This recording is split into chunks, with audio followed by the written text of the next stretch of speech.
Hello നമസ്കാരം എല്ലാ കൂട്ടുകാർക്കും പുതിയ വീഡിയോയിലേക്ക് സ്വാഗതം. അപ്പോൾ നമ്മുടെ വീട്ടിലുള്ള പൂച്ചെടികൾ പച്ചക്കറികളുമൊക്കെ നന്നായിട്ട് വളരാനും പൂവിടാനുമൊക്കെ ആയിട്ട് നല്ലൊരു അടിപൊളി ഫെർട്ടിലൈസർ ഉണ്ടാക്കി എങ്ങനെ ചെടികൾക്ക് നൽകാമെന്നാണ് നമ്മുടെ ഇന്നത്തെ വീഡിയോയിൽ പറയുന്നത്. അപ്പോൾ പുതിയതായിട്ട് നമ്മുടെ ചാനലിലേക്ക് ഏതെങ്കിലും കൂട്ടുകാർ എത്തിയിട്ടുണ്ടെങ്കിൽ ചാനൽ ഒന്ന് സബ്സ്ക്രൈബ് ചെയ്തിട്ട് കാണാനായിട്ട് ശ്രമിക്കണേ. പിന്നെ തൊട്ടടുത്തുള്ള ബെല്ലൈക്കണും കൂടി ഒന്ന് എനേബിൾ ചെയ്ത് വെച്ചാൽ മാത്രമേ ഞാനിടുന്ന പുതിയ വീഡിയോയുടെ നോട്ടിഫിക്കേഷൻ നിങ്ങൾക്ക് ലഭിക്കത്തുള്ളൂ. പിന്നെ വീഡിയോ ഉപകാരപ്രദമായാൽ തീർച്ചയായും ലൈക്ക് തരാനായിട്ട് മറക്കരുത്. കമൻറ്റ് ചെയ്യാനും ഷെയർ ചെയ്യാനും മടിക്കല്ലേ. അപ്പോൾ മറന്നു പോകാതെ ഇപ്പോൾ തന്നെ ഒന്ന് സബ്സ്ക്രൈബ് ചെയ്തേക്കണേ. അപ്പോൾ നമുക്ക് ഇനി വീഡിയോ കാണാം. അപ്പോൾ നമ്മുടെ ചെടികൾ നടുമ്പോൾ തന്നെ നല്ല രീതിയിൽ വളരുന്നതിന് നമ്മുടെ പോട്ടി മിക്സ് നല്ലതാവണം അല്ലേ. അപ്പോൾ നമ്മൾ എല്ലുപൊടി, വേപ്പിൻ പിണ്ണാക്ക്, ചാണകപ്പൊടി ഇതൊക്കെയാണ് നമുക്ക് അടിവളമായിട്ട് ചെയ്യാൻ പറ്റുന്നത്. അപ്പോൾ നമുക്ക് ചെടി വേര് പിടിച്ച് വളർന്നു തുടങ്ങുമ്പോൾ എങ്ങനെയാണ് വളം നൽകുന്നതെന്ന് നോക്കാം.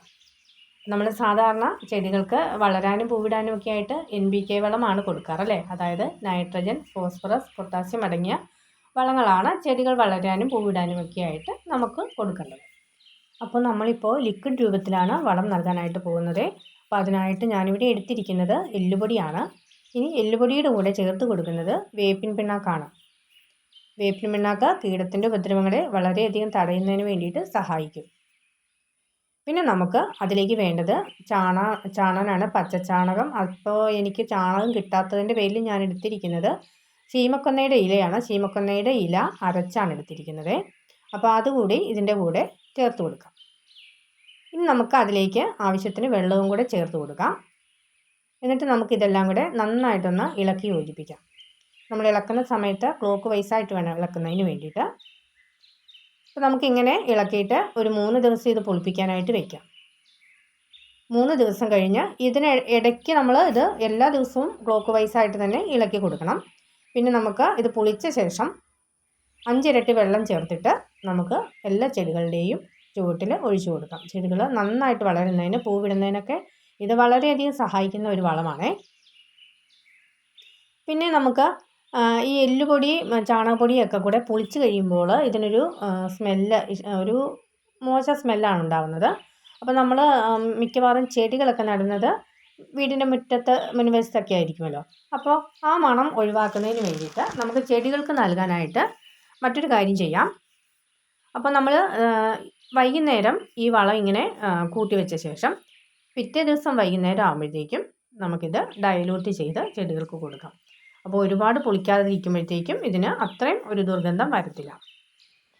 ചെടികൾക്ക് നമുക്ക് എപ്പോഴും വെള്ളം ഒഴിക്കുന്നത് രാവിലെ സമയത്താണ് ഉചിതം.